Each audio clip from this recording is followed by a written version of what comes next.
अभी तक आपने जितना भी पेपर का एग्ज़ाम दिया है, यानी AEC paper, ability enhancement paper जो आपका हिंदी था या फिर इंग्लिश था, इसके अलावा बीएससी पेपर जो आपका अंडरस्टैंडिंग इंडिया या फिर हेल्थ वेलनेस वाला पेपर था। एक सच्चाई अगर आपको बता दे, इन सभी पेपर का जो पैटर्न था बहुत ही सिंपल था। इस बार के एग्जाम के लिए कोई भी विद्यार्थी नहीं फेल होंगे इन सभी पेपर में अगर वो सारे क्वेश्चन को टच करके आए होंगे, कुछ ना कुछ लिखे होंगे। ये 100% सच्चाई है। इस पेपर में कोई भी विद्यार्थी कभी भी फेल नहीं करता है। लेकिन इसके अलावा जो आपका पेपर है, major paper, minor paper, MDC paper, जो 3 पेपर है, अगर इस 3 पेपर में अपना स्मार्टनेस दिखाओगे, जैसे बहुत सारे स्टूडेंट सोचते हैं कि एक रात में हम लेक्चर देख लेंगे, समझ लेंगे, कहीं से भी किसी के वीडियो से भी हमको समझना है, फॉर्मेट नहीं देखना है, पॉइंट्स नहीं देखना है, उसे याद नहीं करना है, डायरेक्ट हम वहां पर लिख कर और सीधा घर आ जाएंगे, हमारा काम बन जाएगा। न्यू एजुकेशन पॉलिसी उन सभी विद्यार्थियों को फेल करता है। ये सच्चाई है। मैंने कई बार फेल हुए विद्यार्थियों के रिगार्डिंग मैंने वीडियो बनाई है, आप सभी को अवगत कराने के लिए, सावधान करने के लिए। तो ये चीज आप अपने दिमाग में बैठा लीजिएगा। अगर आप मेजर पेपर को लेकर ये सोच रहे हो कि अभी 2 दिन टाइम है या फिर 5 दिन टाइम है या फिर 10 दिन टाइम है, आपका अभी मेजर पेपर का एग्जाम नहीं है, 1 दिन पहले हम तैयारी करेंगे, तो बिल्कुल ऐसी गलती मत कीजिएगा। अगर आपका क्रॉस करने का संभावना 99.9% अगर बढ़ जाता है, डीपली सबसे ज्यादा जो पेपर आपका चेक होगा वो आपका मेजर, माइनर और अगर देखा जाए तो कुछ परसेंटेज यानी 50% एमडीसी पेपर का कॉपी जो है ना वो डीपली चेक किया जाएगा। आपको विश्वास होगा ठीक है, नहीं विश्वास होगा रिजल्ट के टाइम आपको खुद ब खुद आपके मार्क्स के द्वारा पता चल जाएगा। तो इन तीनों पेपर को कभी भी आपको इग्नोर नहीं करना है। इसके अलावा अगर बात करें एमडीसी पेपर, देखिए मेजर और माइनर आपका क्लियर हो जाएगा, लेकिन जो आपका एमडीसी पेपर है, बहुत सारे स्टूडेंट का ऐसा एमडीसी पेपर है जिनका सिलेबस उनको डिटेल से पता नहीं है। तो कभी भी अगर आपको सिलेबस से रिलेटेड प्रॉब्लम होती है तो आप हमें कमेंट में ये मत बोलिएगा कि सिलेबस हमें बता दीजिए। डिस्क्रिप्शन बॉक्स में सिलेबस डाउनलोड करने का लिंक दे दिया है मैंने वीडियो का, उस वीडियो को देखिए और उसी से सिलेबस को डाउनलोड कीजिए खुद से और देखिए आपके एमडीसी पेपर का क्या सिलेबस है। तो सबसे पहले अगर आपको मेजर पेपर की तैयारी करनी है तो पहले आपको फॉर्मेट देखना होगा 75 मार्क्स का, कि क्या फॉर्मेट है, किस तरीके से कहां पर कितने क्वेश्चन पूछे जाएंगे। मैं आपको यहां पर मॉडल पेपर के तौर पर 2022 के भी क्वेश्चन दिखाऊंगा कि किस तरीके से क्वेश्चन रहने वाले हैं और कितने क्वेश्चन में आपको कितने अटेम्प्ट करने हैं। तो चलिए सीधा हम लोग उसी फॉर्मेट पर जाते हैं। सबसे पहले मैंने आपको कई वीडियो में यह चीज बता दिया है कि अब आपका 3 घंटे का एग्जाम होगा, 2 घंटे का एग्जाम नहीं होगा, क्योंकि 50 नंबर का क्वेश्चन नहीं है। जहां पर केवल 3 ही क्वेश्चन बना लेते थे और बिंदास घर चले आते थे, वैसा काम नहीं चलने वाला है। अब आपका 3 घंटे का एग्जाम होगा और 75 नंबर का आपका एग्जाम होगा। याद रखिएगा, ग्रुप ए में टोटल 5 क्वेश्चन पूछे जाएंगे और ये जो 5 क्वेश्चन रहने वाले वो 1-1 नंबर के क्वेश्चन रहने वाले हैं। इसके बाद ग्रुप ए में ही आपका 2 क्वेश्चन पूछा जाएगा। ये क्वेश्चन आपका 5-5 नंबर का रहने वाला है। पहले क्या था 50 नंबर में, ग्रुप ए के बाद सीधा यहां पर 3 को बना लेते थे, उसके बाद फिर घर चले जाते थे। लेकिन यहां पर देखिए आपको ये 2 क्वेश्चन भी बनाना है लॉन्ग में। इसके अलावा यहां पर आपको 4 क्वेश्चन बनाना है। कितने क्वेश्चन में से, तो यहां पर देखिए 1 2 3 4 5 6 7 में से आपको टोटल 4 क्वेश्चन अटेम्प्ट करने हैं।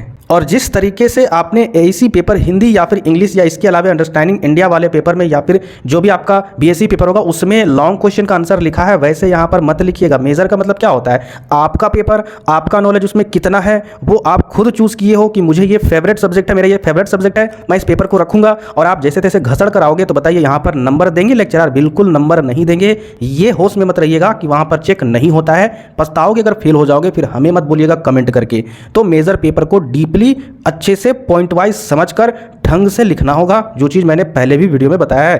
तो इस तरीके से ग्रुप ए में 5, इसके बाद यहां पर ग्रुप ए में ही 2 आपका 5 नंबर वाला रहना है, इन दोनों को भी बनाना है। साथ ही साथ आपका यहां पर 7 में से 4 बनाना है। 3 घंटे का समय दिया जाएगा। 3 घंटे को किस तरीके से टाइम को मैनेज करना है, यहां पर बहुत ही सिंपल है। सबसे पहले 2 घंटे में जितना भी लॉन्ग क्वेश्चन है, कितना आपको बनाना है, 4 बनाना है। इन सभी 4 प्रश्न को 2 घंटे में निपटा देना है पूरे तरीके से।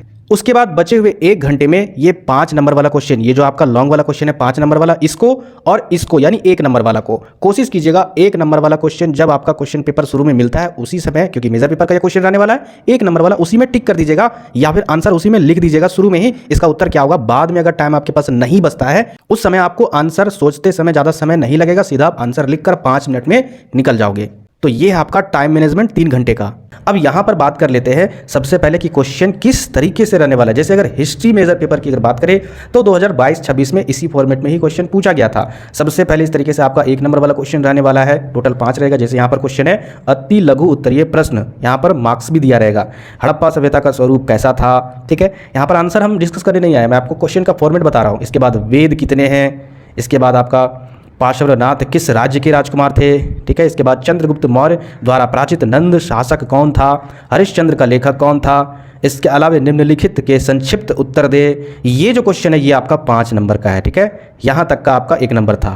तो यहाँ पर देखिए, एक ये आपका महावीर के उपदेश, ऋग वैदिक काल के दौरान धार्मिक स्थिति, अशोक के प्रशासनिक सुधार, और इसके अलावा ये आपका गुप्त काल का आर्थिक व्यवस्था के बारे में बताना है। तो केवल और केवल यहाँ पर आपको 2 ही क्वेश्चन बनाना है। हो सकता है आपके एग्जाम में 2 ही क्वेश्चन रहे, 2 ही टॉपिक इस तरीके से, बाकी 2 ना रहे चूज करने वाला। तो 1 नंबर का 5 इस तरीके से रहने वाला है। और इसमें आपको लगभग 2 से 3 पन्ने में कोशिश कीजिएगा नोट्स बनाने का महावीर के उपदेश के बारे में, तो लगभग 2 पन्ने में हो जाएगा अच्छे से अगर आप उनके उपदेश के बारे में बताओगे। इसके अलावा ऋग वैदिक काल के धार्मिक स्थिति के बारे में अगर आपको बताना, तो कहीं ना कहीं 2 से 2.5 पन्ना इसमें भी लग सकता है, 3 पन्ना, अगर जो जानते हैं, फास्ट लिखते हैं, नोट्स क्रिएट करते हैं, तो उनके लिए। अशोक के प्रशासनिक सुधार में भी कम से कम 2 से 2.5 से 3 पेजेस आपको लिखने होंगे।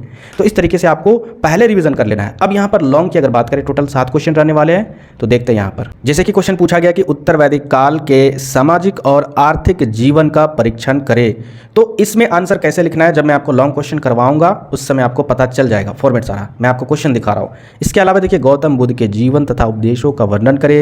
इसके अलावा देखिए यहाँ पर समुद्रगुप्त की सामरिक उपलब्धियों का वर्णन करे। इसके अलावा हड़प्पा सभ्यता की उत्पत्ति एवं विस्तार पर प्रकाश डाले। इसके अलावा यहाँ पर देखिए, पल्लवों की संस्कृति विकास की विवेचना करे। ठीक है। इसके अलावा यहाँ पर देखिए, यहाँ पर ये जो है ना पल्लव, ये जो हम लोग के सिलेबस में नहीं है, इस क्वेश्चन को इग्नोर कीजिएगा। ठीक है, ये पिछले साल का यहाँ पर क्वेश्चन है। इसके बाद देखिए, मगध साम्राज्य के उदय एवं विकास के कारणों का वर्णन करे।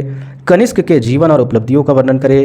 ठीक है। इसके अलावा देखिए, आंध्र, ये भी सिलेबस में नहीं है। ठीक है, आंध्र सातवाहन वंश की राजनीतिक एवं सांस्कृतिक उपलब्धियों का परीक्षण करे, या फिर मौर्य वंश के पतन के कारण बताइए क्या क्या थे। तो यहाँ पर कम से कम, अगर आपका मेजर पेपर है ना, तो कम से कम आपको इसमें ज़्यादा से ज़्यादा पेजेस लिखने होंगे, 6 से 7 पेजेस कम से कम कोशिश कीजिएगा। क्यों? क्योंकि ये आपका पेपर है। 7 पेपर में एक पेपर जो है ना, वो आपका पेपर है। वहाँ पर मेजर लिखा हुआ है, मेजर का मतलब खास, उसमें आप एक्सपर्ट हो, और उसका भी पेपर वैसे ही लिखोगे जैसे बाकी पेपर लिख रहे हो, तो फिर मार्क्स नहीं मिलेगा। तो उम्मीद करते हैं कि आप लोग बेहतर तैयारी में लग जाएंगे। समय को व्यर्थ नहीं कीजिए। वैसे ही पहले ही आपने बहुत ज़्यादा समय व्यर्थ कर दिया था सेमेस्टर 1 को लेकर, आप लोग अवगत पहले से नहीं थे, मैं बार बार आपको बता रहा था। एग्जाम के टाइम अब अचानक आप परेशान हो रहे हो, इसीलिए आप लोग, समय है तो इसका सही से सदुपयोग कीजिए। मिलते फिर नेक्स्ट VBI क्वेश्चन में।